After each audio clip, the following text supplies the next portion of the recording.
আমি তো ওকে পেটে নিয়েও দূরে। আমি ওকে যখন আমি ডক্টরের কাছে সিজার রুমে গেছি, আমি নিজে বডি সাইন করে গেছি। অপু বিশ্বাসের যে লাইভটা দেখে বাংলাদেশের কোটি কোটি মানুষ কান্না করেছিল।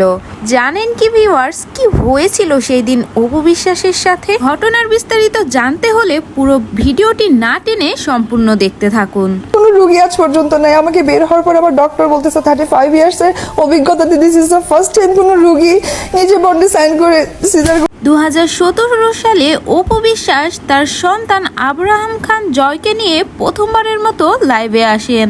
কারণ সেই লাইভের আগে কেউ জানতো না অপু বিশ্বাস বিবাহিত এবং অপুর হাজবেন্ড শাকিব খান। নাই, আমি কি অন্যায় করেছি? শুধু তাই নয়, অপু এবং শাকিব খানের সংসার আলো করে পুত্র সন্তান জন্ম নেয় আব্রাহাম খান জয়।